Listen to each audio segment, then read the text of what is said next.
सभी छात्रों को नमस्कार।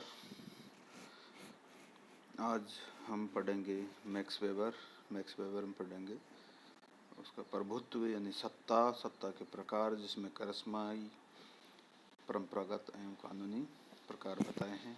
मैक्स वेबर का मानना है कि नौकरशाही भी नियंत्रण करने की एक व्यवस्था है। यह एक संस्थानात्मक संगठन है जिसके अंतर्गत श्रेष्ठ व्यक्तियों द्वारा अनुशासन बनाए रखने के लिए कनिष्ठ व्यक्तियों की क्रियाओं पर नियंत्रण स्थापित किया जाता है। वेबर का तर्क है कि बड़े संगठनों ने दूसरों के कार्यों का समन्वय एवं नियंत्रण के लिए कई ऐसे प्रशासकीय व्यवस्था का होना जरूरी है, लेकिन साथ ही उन्होंने इस बात पर भी बल दिया कि इस नियंत्रण को प्रभावशाली तरीके से लागू करने के लिए कोई वैधानिक आधार होना आवश्यक है, अर्थात उच्च सत्ता का सम्मान करने के लिए कम से कम स्वैच्छिक समर्पण की भावना होनी चाहिए।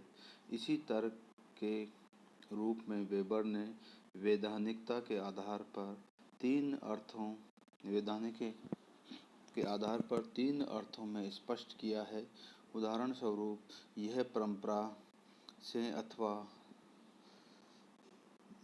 तर्क आधारित हो सकते हैं, अर्थात सत्ता परंपरा के आधार पर या तर्क के आधार पर हो सकती है।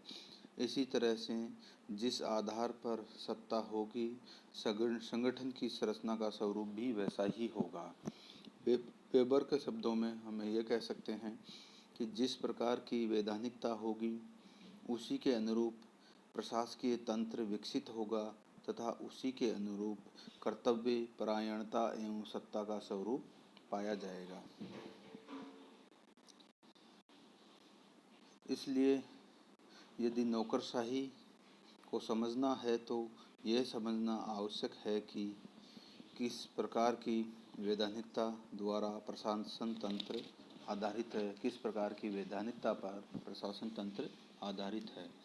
इस क्रम में वेबर ने वैधानिकता के 3 स्वरूपों की व्याख्या की है, जो 3 प्रकार की सामाजिक क्रियाओं पर आधारित है। ये क्रियाएं प्रभावात्मक या परंपरात्मक तथा तार्किक है तथा प्रत्येक सामाजिक क्रिया द्वारा एक विशेष प्रकार की कर्तव्य परायणता का तरीका प्रस्तुत करती है, जो भावात्मक, परंपरा तथा तर्क पर आधारित है।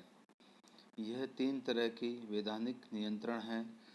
पहला है चमत्कारिक सत्ता या दैवीय सत्ता, दूसरा परंपरात्मक सत्ता और तीसरा है तार्किक या वैधानिक सत्ता। प्रत्येक प्रकार की सत्ता एक विशेष प्रकार के संगठनात्मक सहचर के रूप में परिलक्षित होती है। वेबर ने इन तीनों प्रकार की सत्ताओं के आधार पर प्रारूप का निर्माण किया है, जिसे आदर्श प्रारूप कहा जाता है तथा जो शुद्ध स्वरूप के प्रतिनिधियों के रूप में जाना जाता है तथा जिसका ऐतिहासिक यथार्थ में अस्तित्व नहीं होता। चमत्कारिक सत्ता या करिश्माई सत्ता सबसे पहले हम पढ़ते हैं। इसमें है प्रथम प्रकार की सत्ता में कर्तव्य परायणता अनुयायियों द्वारा नेता की खास योग्यताओं, विशेष योग्यताओं के आधार पर आधारित होती है।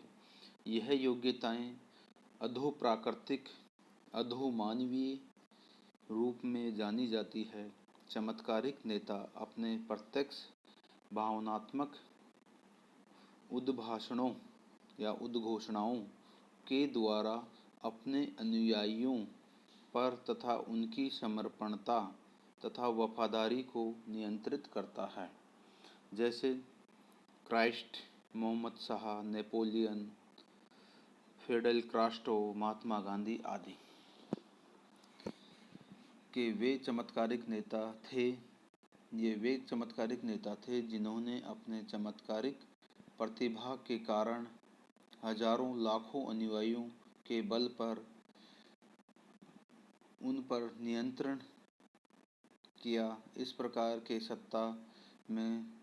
सत्ता संरचना में लोग या तो उनकी चमत्कारिक सत्ता को एक आधार बनाकर लोगों पर नियंत्रण करते हैं या उनके उपदेशों या शिक्षाओं के बल पर अनुयायियों को शिक्षित करते हैं। इस प्रकार की सत्ता में न तो कोई संस्तरण की व्यवस्था होती है, न ही नेताओं एवं उनके अनुयायियों को नियंत्रित करने के लिए वैधानिक नियम, न ही ऐसे नेताओं द्वारा चलाए जाने वाले आंदोलनों का कोई आर्थिक आधार होता है।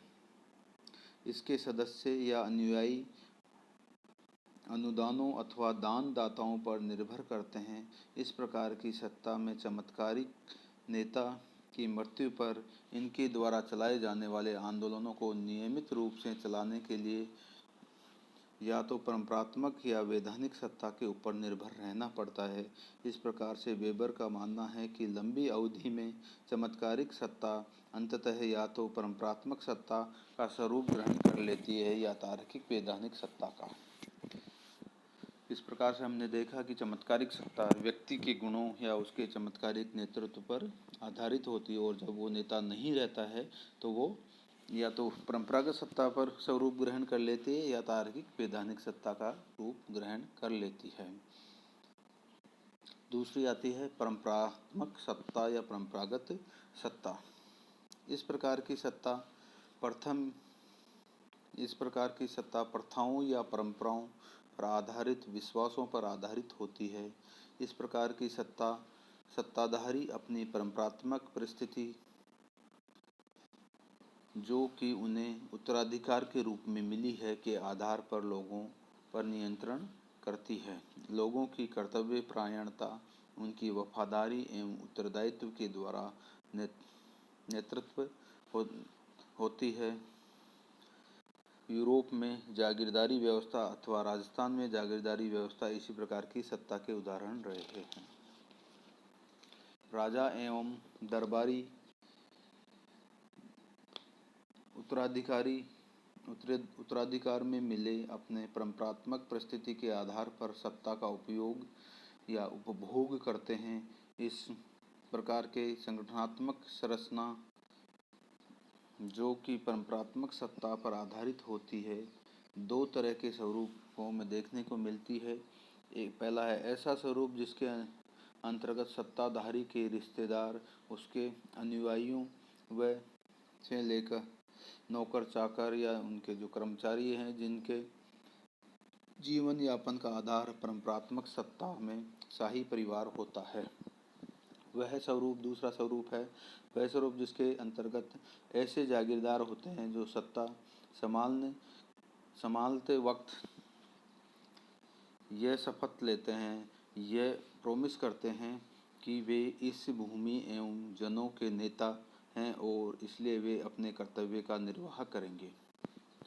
इसमें अब आती है तीसरी सत्ता, यानी कि जो कानूनी सत्ता है, तार्किक सत्ता या वैधानिक सत्ता।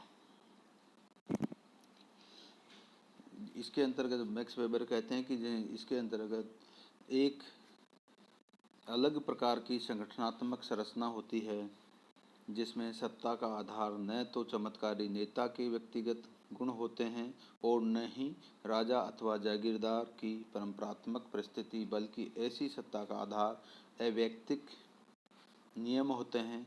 जिनके पास ऐसी सत्ता होती है वे समय समय पर ऐसे नियम एवं कानून बनाने के लिए अधिकृत होते हैं और लोग उनको मानने के लिए बाध्य होते हैं, क्योंकि उनका एक वैधानिक आधार होता है।